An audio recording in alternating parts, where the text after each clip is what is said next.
Hello എല്ലാവർക്കും സുഖമാണോ? ഞാൻ മാഗി. ഞാനിപ്പോൾ എവിടെയാണെന്ന് അറിയാമോ? പിയാച്ച നവോണയിൽ. നമ്മൾ കഴിഞ്ഞ പ്രാവശ്യം ടൂർ എടുത്തില്ലേ? എല്ലാവർക്കും ഇഷ്ടപ്പെട്ടു എന്ന് വിചാരിക്കുന്നു. ഇന്നത്തെ ടൂർ ഈ പിയാച്ച നവോണയിലല്ല കേട്ടോ, നമ്മൾ ഇതിനടുത്തുള്ള ഒരു ഹോണ്ടിങ് പ്ലേസിലാണ്. അതായത് പിയാച്ച നവോണ പൊതുവെ എല്ലാവർക്കും അറിയാം, എല്ലാവരുമൊക്കെ വിസിറ്റ് ചെയ്യുന്ന സ്ഥലമാണ്.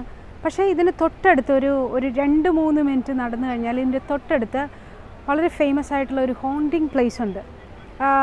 കുറച്ച് പേർക്കൊക്കെ, അതായത് ടൂറിസ്റ്റായിട്ട് ഇവിടെ റോമിൽ വരുന്നവർക്കൊക്കെ അറിയാവുന്ന സ്ഥലമാണ്. പക്ഷേ എന്നാലും എല്ലാവർക്കും അതിനെക്കുറിച്ച് അറിയില്ല. നമ്മുടെ ഇന്നത്തെ യാത്ര ആ ഹോണ്ടിങ് പ്ലേസിലോട്ടാണ്. ഇവിടുന്ന് 5 മിനിറ്റ് നടന്നു കഴിഞ്ഞാൽ, അതായത് പിയാച്ച നവോണയിൽ നിന്ന് സൗത്തിലേക്ക് ഒരു 5 മിനിറ്റ് പോലും വേണ്ടായിരിക്കും, നടന്നു കഴിഞ്ഞാൽ നമ്മൾ ആ ഹോണ്ടിങ് പ്ലേസിലെത്തും. അപ്പോൾ ഇന്നത്തെ നമ്മുടെ യാത്ര ആ ഹോണ്ടിങ് പ്ലേസിലേക്കാണ്. വലിയ തിരക്കൊന്നുമില്ല, കൊറോണ ആയതുകൊണ്ടായിരിക്കും.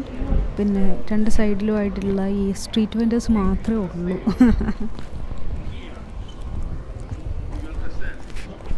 അപ്പോൾ നടക്കാം അല്ലേ? 2-3 മിനിറ്റേ ഉള്ളൂ കേട്ടോ. കോർസോ വിത്തോറിയ എമാനുവൽ ക്രോസ് ചെയ്ത് കഴിഞ്ഞാൽ ഉടനെ തന്നെ ആ സ്ട്രീറ്റായി. ഞങ്ങളിപ്പോഴുള്ളത് വിയ ദൈ ബൗള്ളാരി എന്ന് പറയുന്ന ഒരു കുഞ്ഞ് സ്ട്രീറ്റിലാണ്, ഒരു പോക്കറ്റ് റോഡ് പോലത്തെ. അപ്പോൾ നമ്മളിപ്പോൾ ആ ഹോണ്ടിങ് പ്ലേസിലാണ്. ഈ സ്ഥലത്തിൻ്റെ പേരാണ് കാംപോ ദൈ ഫ്യോറി. ഇംഗ്ലീഷിൽ ഫീൽഡ് ഓഫ് ഫ്ലവേഴ്സ് എന്നാണ് അർത്ഥം. ഇവിടെ ഒരു ഫ്ലവർ മാർക്കറ്റ് ഉണ്ട്, അതുകൊണ്ടാണ് കാംപോ ദൈ ഫ്യോറി എന്ന ഈ സ്ഥലത്തിനെ അറിയപ്പെടുന്നത്. ഇതെന്തുകൊണ്ടാണ് ഒരു ഹോണ്ടിങ് പ്ലേസ് എന്ന് നമ്മൾ പറയുന്നതെന്ന് വെച്ചാൽ, ഇവിടെ ഒരു സ്റ്റാച്ചു കണ്ടോ? ജോർദാനോ ബ്രൂണോയുടെ സ്റ്റാച്ചു ആണ് നമ്മൾ കാണുന്നത്. ഈ ജോർദാനോ ബ്രൂണോയെ ജീവനോടെ കത്തിച്ച സ്ഥലമാണ് ഇത്.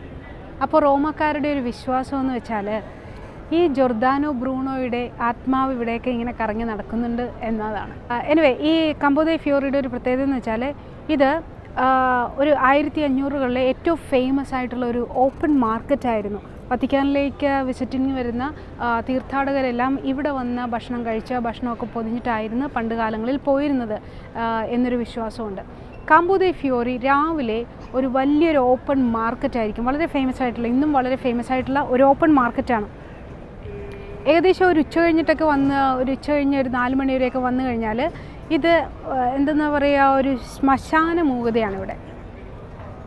ഒരു 9 മണി തുടങ്ങി വെളുപ്പിന് 2-3 മണി വരെയൊക്കെ ആണെങ്കിൽ ഇവിടെ സ്ട്രീറ്റ് പെർഫോമൻസും ഡാൻസും പാട്ടും, പിന്നെ ഇവിടെ ഭക്ഷണം കഴിക്കാനും അതിനും ഇതിനൊക്കെ ആയിട്ട് എത്തുന്ന ഒരുപാട് വ്യക്തികളുണ്ട്. നമുക്ക് എന്തായാലും ഒരു പണി ചെയ്യാം, ഈ ജോർദാനോ ബ്രൂണോയുടെ ആത്മാവ് ഇവിടെയൊക്കെ കറങ്ങി നടക്കുന്നുണ്ടോ എന്നൊക്കെ നോക്കിയിട്ട് ഇവിടെ കറങ്ങി നടക്കുന്നുണ്ടെങ്കിൽ നമുക്ക് അവരോടൊക്കെ ഒരു ഹായ് ഒക്കെ പറഞ്ഞിട്ട് ഓടി വരാം അല്ലേ? നമ്മുടെ ഇന്നത്തെ ടോക്ക് ഈ ജോർദാനോ ബ്രൂണോയെക്കുറിച്ചാണ്. നമുക്ക് ഈ പ്രേതകഥകളെക്കുറിച്ച് കേൾക്കാൻ വളരെ ഇഷ്ടമാണ്.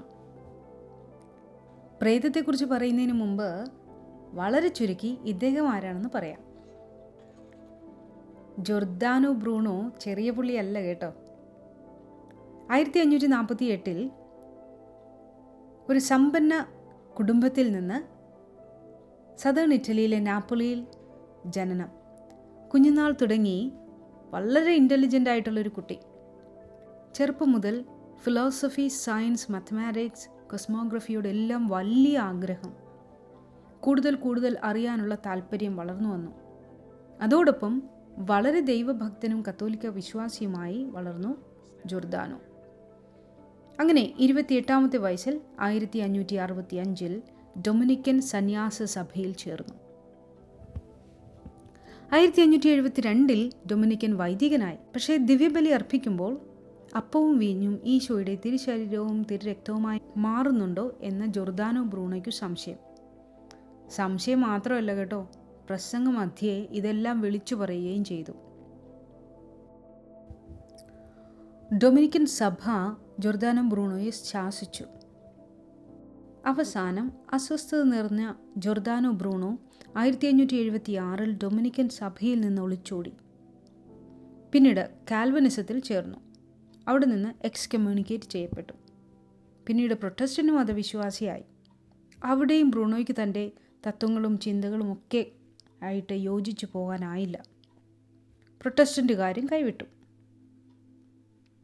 ഇതെല്ലാം അറിഞ്ഞ ഡൊമിനിക്കൻ സഭ ബ്രൂണോയെ വൈദിക വൃത്തിയിൽ നിന്ന് ഒഴിവാക്കി. ഇവിടം കൊണ്ടൊന്നും ബ്രൂണോ അവസാനിപ്പിച്ചില്ല. ജർമ്മനി, ഫ്രാൻസ്, ഇംഗ്ലണ്ട് എന്നിവിടങ്ങളിൽ ഏറെ നാൾ ഒളിച്ചു പാർക്കുകയും ഒരു പ്രൊഫസർ എന്ന വ്യാജേന സർട്ടിഫിക്കറ്റ് ഉണ്ടാക്കി പല യൂണിവേഴ്സിറ്റിയിലും പഠിപ്പിക്കുകയൊക്കെ ചെയ്തു. ഇനി എന്തൊക്കെയാണ് പഠിപ്പിച്ചതെന്നാണ് അതിലും രസം. 1. ഈശോ ദൈവപുത്രനല്ല. 2. അപ്പവും വീഞ്ഞും ഈശോയുടെ തിരുശരീരവും തിരുരക്തവുമായി മാറുന്നില്ല. 3. മാതാവിൻ്റെ കന്യകാത്വം സത്യമല്ല. 4. ത്രിത്വത്തിൽ ഏകത്വം എന്നൊന്നില്ല എന്നിങ്ങനെ നീളുന്നു. ക്രൈസ്തവ വിശ്വാസത്തെയും പ്രൊട്ടസ്റ്റൻ്റ് വിശ്വാസത്തെയും കാൽവിനിസത്തെയും എല്ലാം കാറ്റിൽ പറത്തി ധാർമ്മികതയ്ക്കും മൗലികതയ്ക്കും എല്ലാം എതിരായിരുന്നു ബ്രൂണോയുടെ പഠിപ്പിക്കൽ. എല്ലാ യൂണിവേഴ്സിറ്റികളിൽ നിന്നും ബ്രൂണോയെ പുറത്താക്കി.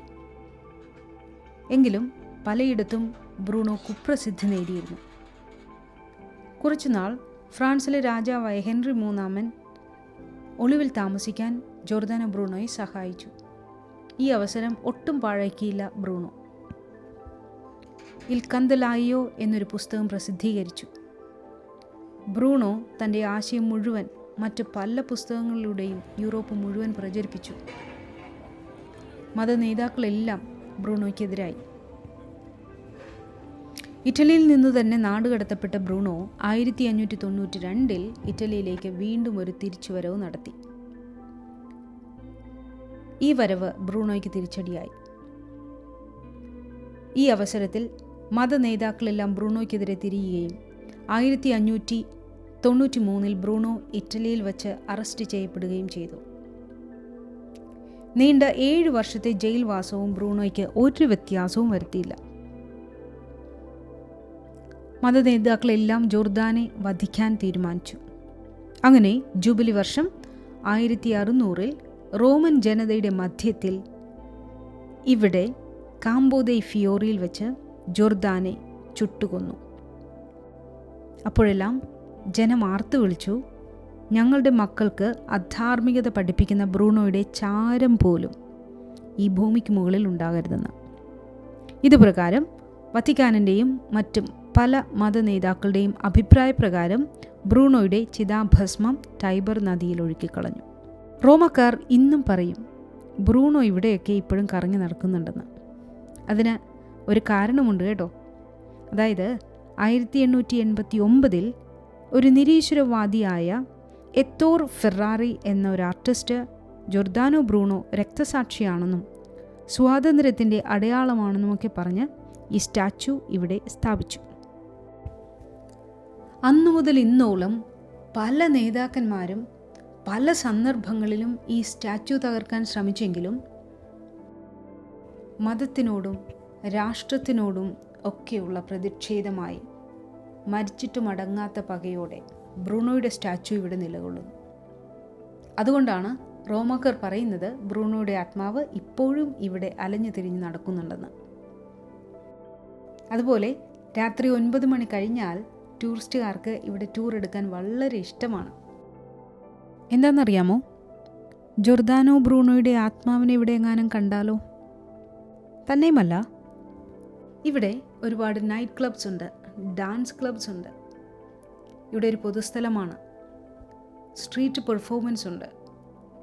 രാത്രി 9 മുതൽ പുലരുവോളം ഡാൻസും പാട്ടും ആഘോഷവും ഭക്ഷണമൊക്കെ ആയിട്ട് കാമ്പോ ദൈ ഫിയോറി ഉണരും. ഹിസ്റ്റോറിക്കൽ റോമിൽ കത്തോലിക്ക ദൈവാലയമില്ലാത്ത ഒരേ ഒരു പബ്ലിക് സ്പേസാണ് കാമ്പോ ദൈ ഫിയോറി. ഇനി കാമ്പോ ദൈ ഫിയോറി എന്ന് പേര് വരാനുള്ള കാരണം, പണ്ട് ഇതൊരു പബ്ലിക് പൂന്തോട്ടമായിരുന്നു. ഇവിടെ നിന്ന് വത്തിക്കാൻ വരെ റോഡിൻ്റെ ഇരുവശങ്ങളിലായി വത്തിക്കാനിലേക്ക് പോകുന്ന തീർത്ഥാടകർക്ക് പൂക്കൾ വിൽപ്പന ഉണ്ടായിരുന്നു. 13-ാം നൂറ്റാണ്ടിൽ ഈ പ്രദേശങ്ങളെല്ലാം ഒർസീനി ഫാമിലി സ്വന്തമാക്കി. 17-ാം നൂറ്റാണ്ടിലാണ് ഇവിടെ റെസ്റ്റോറേഷൻ നടക്കുന്നത്. ഈ സ്ക്വയറിൻ്റെ പേര് കാമ്പോ ദൈ ഫിയോറി എന്നല്ലേ? അപ്പോൾ അതിൻ്റെ അർത്ഥം ഫീൽഡ് ഓഫ് ഫ്ലവേഴ്സ് എന്നാണ്. അപ്പോൾ ഇവിടെ 2-3 സ്ഥലങ്ങളിലേക്ക് കണ്ടിന്യൂസ് ആയിട്ട് പൂക്കളൊക്കെ വിൽക്കുന്ന സ്ഥലമുണ്ട്. അതുപോലെ തന്നെ ഇവിടെ വളരെ ഫേമസ് ആയിട്ടുള്ള ഒരു റെസ്റ്റോറൻ്റ് ഉണ്ട്. 1912 തുടങ്ങി ആ റെസ്റ്റോറൻറ്റ് ഇവിടെയുണ്ട്. ലാ കർബോണാര എന്നാണ് ആ റെസ്റ്റോറൻറ്റിൻ്റെ പേര്. വളരെ ഫേമസ് ആണ് കേട്ടോ, വളരെ ഫേമസ് ആയിട്ടുള്ള. നമുക്കൊരു ദിവസം ഒരുമിച്ച് കർബോണാര കുക്ക് ചെയ്യാകട്ടെ. റോമിൻ്റെ ഏറ്റവും ഫേമസ് ആയിട്ടുള്ള ഒരു ടിപ്പിക്കൽ റോമൻ ഫുഡാണ് കർബോണാര. നിങ്ങളെല്ലാവരും ഇവിടെ വരണം കേട്ടോ. ബ്രൂണോയുടെ പ്രേതം ഇവിടെ അലഞ്ഞു നടക്കുന്നുണ്ടെന്നൊക്കെ അറിയാൻ വേണ്ടിയേ. അല്ല, ചോദിക്കാൻ മറന്നു, നിങ്ങൾക്ക് പ്രേതത്തെ പേടിയുണ്ടോ? എന്തിനാ പേടിക്കുന്നേ? നമുക്ക് മാലാഖമാരില്ലേ. കാമ്പോ ദെ ഫിയോറിയിലെ ടൂർ ഇവിടെ അവസാനിക്കുകയാണ്. ആ ജോർദാനോ ബ്രൂണോയുടെ കണ്ണുകളിലേക്കൊന്ന് നോക്കിക്കേ. ഭയങ്കര പ്രൊഫൗണ്ടായിട്ടുള്ള സീരിയസ് ആയിട്ടുള്ള ലുക്കാണ്. ജോർദാനോ ബ്രൂണോ അവിടെ നിന്ന് പറയാം എത്രയും പെട്ടെന്ന് ഇവിടുന്ന് പൊക്കോണം എന്ന്. അപ്പോൾ അതുകൊണ്ട് ഞാൻ പെട്ടെന്ന് ഇവിടുന്ന് പോവുകയാണ്. അപ്പോൾ സബ്സ്ക്രൈബ് ചെയ്യാൻ മറക്കരുത് കേട്ടോ. വീണ്ടും ഒരു സ്ഥലവും പുതിയ വിശേഷങ്ങളും ഹിസ്റ്ററിയുമായിട്ട് വീണ്ടും കാണുന്നവരെ ബൈ.